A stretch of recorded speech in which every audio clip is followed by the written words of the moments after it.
Welcome back to the deep dive. Today we're cracking open a file that honestly feels less like a standard biography and more like a piece of digital archaeology. It really does. Yeah, we are going back to the late 90s, specifically the adult entertainment industry, which was just this absolute Wild West moment in Oh, time. completely. Yeah. You kind of have to picture the era. It's the transition from VHS to DVD.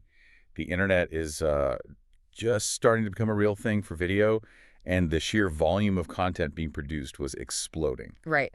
And right in the middle of that explosion, you have the subject of today's deep dive, Azlea Antistia. Yes. Now, depending on which document from our source stack you actually believe, she was either a shooting star who vanished in a matter of months, or she was a prolific veteran who filmed nearly 100 movies. And that contradiction is exactly what drew me into this research. It's a perfect case study of how history works or doesn't work in an industry that didn't always keep the best records. Right. But beyond the timeline mystery, Azlea is fascinating because she represents a very specific cultural bridge. The bridge between high fashion and the adult world. Exactly. She wasn't someone who just stumbled into the industry out of nowhere. She came with a real pedigree. So our mission today is to unpack her life, her incredibly specific look, and then we're going to put on our detective hats and try to solve the mystery of her career timeline. Right. For you listening, we've pulled together biographical excerpts, industry summaries, and some fan-curated trivia that actually paints a surprisingly vivid picture of who she was. Let's get right into it, because usually when we look at performers from this era, the origin story can be, well, a little gritty. Yeah. But Azlea's story starts with a very different tone. It starts with a bit of a geography lesson, actually. True. The sources pinpoint her birth date as October 18th, 1976, in Hesperia, Southern California. Now, if you aren't familiar with California geography, Hesperia is the high desert. Right. It's very distinct. It is. It's dusty. It's hot. It is definitely not Hollywood. No, not at all. But she didn't stay there. The biographical notes we have emphasize that she was actually raised in New York City. Which is a massive cultural whiplash. You go from the quiet, arid desert to the absolute chaos and energy of New York City in the 80s and 90s. That has to shape a person's confidence. It creates a certain toughness, I think, a street-smart edge. But then, in her late teens, she heads back to the West Coast. Okay. And this is where the narrative really shifts away from the typical industry story. Because before she ever stepped onto a set for an adult film, she was working as a legitimate print and TV commercial model. And we aren't talking about obscure local car dealership ads here. No.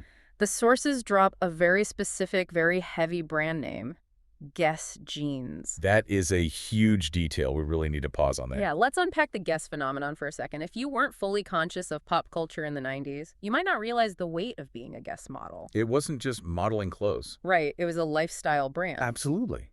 Think about the icons of that campaign. Claudia Schiffer, Anna Nicole Smith. The Guess aesthetic was the absolute pinnacle of 90s Americana appeal. Black and white photography. Yes. Black and white photos, windblown hair, denim. Marilyn Monroe meets the girl next door, but with this sultry edge. It was expensive, and it was everywhere. So for Azlea to have that on her resume, that implies she had a look that was commercially viable on a global scale. She had already made it in the mainstream sense. It brings immediate credibility. When she eventually crossed over into the adult sector, she wasn't just some new talent. She was bringing that high-fashion polish with her. Right. It changes how the audience perceives her. She's the high-end glamour model who crossed over, which is a very powerful marketing hook. So you have this model with New York roots and a high-end portfolio. How does a person with that exact trajectory end up in the adult industry? That's the question. Because usually we hear about agents or casting calls or sometimes financial desperation. But the catalyst moment mentioned in our sources feels almost too perfectly scripted. It really does. Oh. He wasn't an agent. It wasn't a studio scout. According to the biography, he was on a commercial airline flight in 1998 and just happened to sit next to Shawn Michaels. Just to clarify for the listeners, Shawn Michaels is a legend in the industry, a massive male performing star. Right. And apparently they just started talking at 30,000 feet. I love the randomness of that. Just a chance encounter in the sky. Pass the peanuts. And by the way, have you ever thought about being in movies? Essentially, yes. Yeah. That conversation in 1998 opened the door. She entered the industry shortly after, in April of that year. Wow. But what strikes me, and I think this is really important, is the motivation cited in the sources. Right, because we often speculate, was she broke? Was she trying to get famous? The source material quotes her reasoning quite simply. Yeah. She said she wanted to have fun. And that she stayed because she loved it. That completely changes the narrative, doesn't it? It does. It suggests total agency. She wasn't dragged into it. She met a guy, heard about the job, tried it, and decided, hey, I actually enjoy this. It really aligns with that hedonistic late 90s vibe. The economy was booming, the internet was exploding, people were experimenting. She walked in with her eyes open, just looking for a good time. And she clearly found it. But to succeed, you need more than just a good attitude. You need the look. Oh, for sure. In an industry that is 100% visual, your physical brand is your currency. And the sources are very descriptive about what set Azlea apart. Well, first let's talk about the silhouette. She is described as a brunette with a slender build, but with full and heavy curves. Right. Specifically, the sources mention a very large natural bust line. That slim frame, big curved silhouette is basically the holy grail in glamour modeling. It's the ideal come to life. Yeah. But the sources don't just focus on the body type. They spend a lot of time talking about her face, and specifically her eyes. Captivating, mesmerizing, blue. The sources really go all in on the eye contact. One source actually goes as far as to compare her directly to Chasey Lane. Now, that is a name drop that carries a lot of weight for the time period. Massive weight. Chasey Lane was arguably one of the top 5 biggest stars of the late 90s. She was everywhere. Music videos, mainstream crossovers. Exactly. Chasey Lane was known for that porcelain doll face with the intense eyes. So for a source to say Azlea had the prettiest eyes since Chasey Lane, that's not a throwaway comment. No. It's placing her in the upper echelon of industry beauty standards. It's telling the audience she is at that level. But she also had something that Chasey Lane didn't have as much of, the edge, the ink. The tattoos. Yes, we have a detailed breakdown of her tattoos in the notes, and I feel like this really dates her to the late 90s in the best possible way. It really does. Yeah. Tattoos on models were becoming more mainstream, but they were still a mark of rebellion. The centerpiece for her was a fire-breathing dragon on her back left shoulder. A dragon tattoo. That is quintessential late 90s. I feel like everyone knew someone with a dragon or a tribal tattoo back then. It's a distinct time marker. Yeah. She also had one on her right breast, one on her navel, and a small one on her right butt cheek. Today, models might be covered in sleeves or neck tattoos, and it's very common. But back then, these were distinct identifiers. If you were flipping through a magazine or scrolling through an early internet forum on your dial-up modem and you saw that dragon, you knew immediately that's Azlea. It created a brand identity. It combined that guest model elegance with a bit of a biker chick edge. It made her memorable. So we've established the origin and the look. Let's talk about the work itself. She enters the scene in April 1998, and she didn't start in the minor leagues, did she? No, she went straight to the majors. The sources list the studios she worked with: Wicked, Vivid, and VCA. For you listening who might not know the landscape back then, these were the big feature film studios. These were the ones with the budgets, the scripts, the major distribution. Precisely. If you were shooting for Vivid or Wicked in 1998, you had made it. You were in the blockbusters of the adult world. And looking at the film titles and the source material, it's such a nostalgia trip. We've got titles like Crazy, like A Fox, 7 Deadly Sins, Busty Pom-Pom Girls. Downloaded, which I'm sure was a play on the new internet culture of the time. And Mind Games. Also, Pussyman's Campus Sluts Busted, which, well, look, not every title is going to be an Oscar winner. No, the marketing was pretty blunt back then. And Afterglow. Right. But what's interesting, and honestly more important than the titles, is the analysis of her performance style. The sources are very consistent here. They are. They don't describe a performer who is just getting through it or watching the clock. Right. The words used are genuine and eager abandon. And that she would devour her partners. Which connects right back to her motivation of having fun. Exactly. The camera is a lie detector. It picks up on hesitation. If a performer is genuinely enthusiastic, if she's bringing that eager abandon, the audience responds to it instantly. And she wasn't just doing vanilla glamour scenes, right? The sources highlight her versatility. This is key for her reputation. She worked with men and women. She did lesbian scenes, interracial scenes. Oh, okay. And she was known for taking on the more difficult, high-intensity genres. The sources specifically mention outrageous scenes in categories that many performers avoid.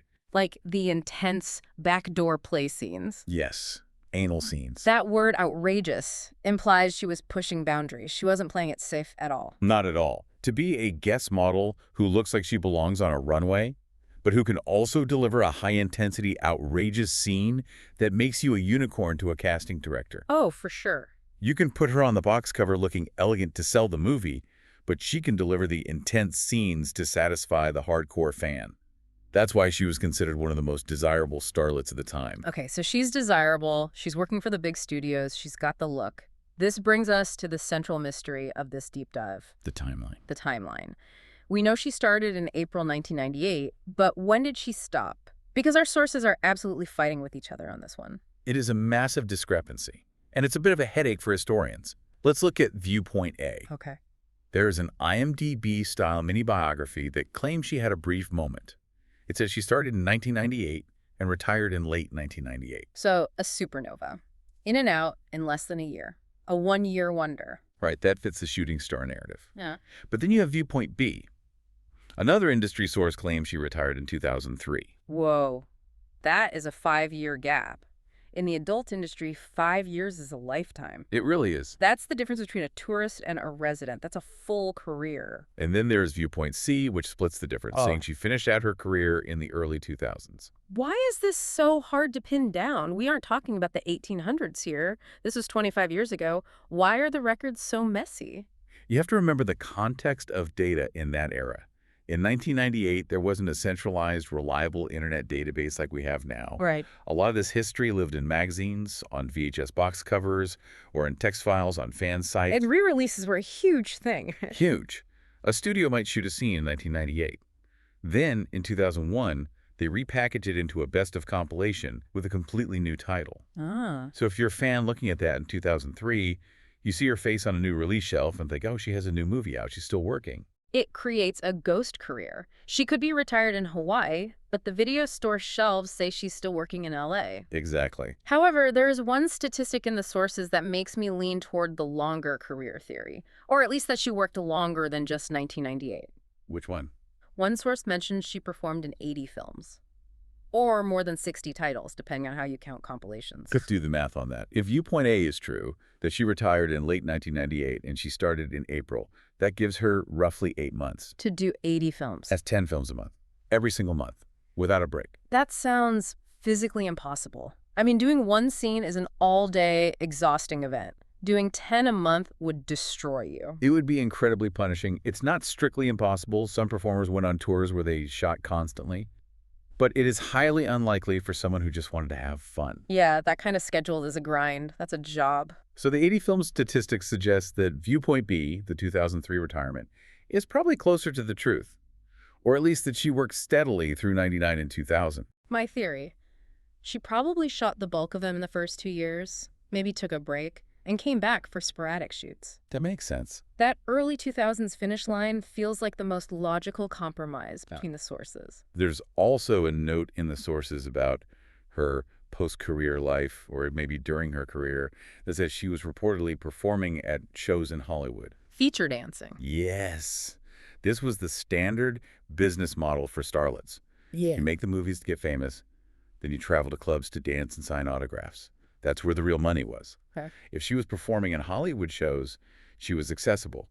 She was interacting with the fans face to face. It grounds her. She wasn't just a digital image. She was a real person working the circuit. And speaking of the real person, this is where I want to pivot, because the sources give us these little nuggets of trivia, her favorites, that I find absolutely charming. Oh, I love this section. They humanize her in a way that the filmography just doesn't. It's like reading someone's high school yearbook profile, but cooler. Let's start with the lifestyle stuff. Food. She was a foodie before that was really a popular term. The sources say she specifically enjoyed fine dining and French food. Which completely tracks with the guest model vibe, right? She's not hitting the drive-thru. She has a palate. She's sophisticated. And her hobbies. Keeping in shape, obviously, given her profession. But also appreciating fine art. So picture this. A tattooed, curves for days adult star who spends her weekends eating coq au vin and going to art galleries. It's a very specific, very cool image. It breaks the stereotype. It suggests she used the industry to fund a lifestyle of beauty and quality. She liked nice things. And nothing says I like nice things with a specific aesthetic more than her choice for dream car. This stopped me in my tracks when I read it. Yeah. Usually when you read these bios, you see red Corvette or Lamborghini.